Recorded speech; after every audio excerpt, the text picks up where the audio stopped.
दुबला हो अथवा पतला हो, बात ये कही है। तो इसी प्रकार टूटे फूटे कुछ शब्द हैं, क्योंकि साहित्यिक शब्दों का प्रभाव अपने आप में अलग होता है। कर्णप्रिय जिसको बोलते हैं, श्रुति मधुर, किंतु वह एक कला है। वह भी एक पुण्य के उदय से ही इस प्रकार भाव को प्रेषित करने के लिए शब्दों का चयन होता है। यह भी पुण्य कर्म के उदय से ही होता है। जो कुछ भी चेष्टाएं हम लोग करते हैं, उसके पीछे अतीत में किया हुआ जो कर्म है वही एकमात्र साथ देता रहता है। किंतु आचार्यों का ये कहना है, मान लो ऐसे भी जीव हो सकते हैं जिसके पास,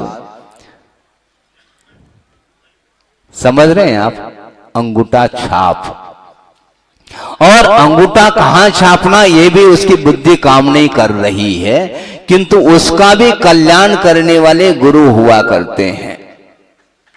हाँ, शुरुआत की बात है, ब्रह्मचर्य अवस्था में पहुंचा और गुरुदेव ने स्वीकृति दे दी, आशीर्वाद दिया, ड्रेस चेंज हुआ, ड्रेस तो वही रहा, लेकिन ड्रेस तो चेंज तो हुआ। हमने सोचा धीरे धीरे वो भी चेंज हो जाएगा।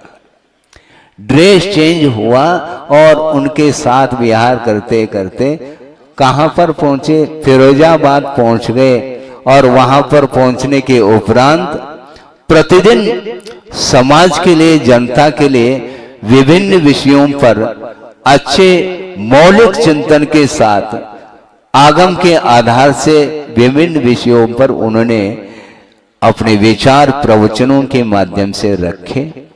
2-3 दिन हुआ मुझे, मैं भी प्रवचन सुनने के लिए गया, तो बात कुछ समझ में नहीं आ रही है। बात इसलिए समझ में नहीं आ रही, भाषा नहीं आती, एक बात। और सिद्धांत क्या होता है? ओम शांति। अध्यात्म क्या होता है? ओम शांति। उस समय ओम शांति ये भी नहीं जानता था, लेकिन बिना इसके मैं महसूस करता था ऊपर से जा रहा है एरोप्लेन। हम क्या सुनेंगे और क्या आशय पकड़ेंगे, कोई भी। सामने अंधेरा सा दिखता था, लेकिन अंधेरा तो था।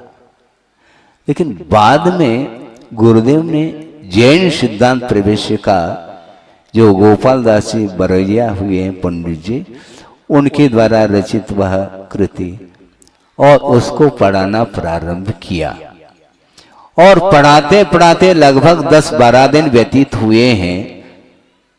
4-5 ब्रह्मचारी लोग थे, उनके लिए, उसमें मैं भी शामिल था।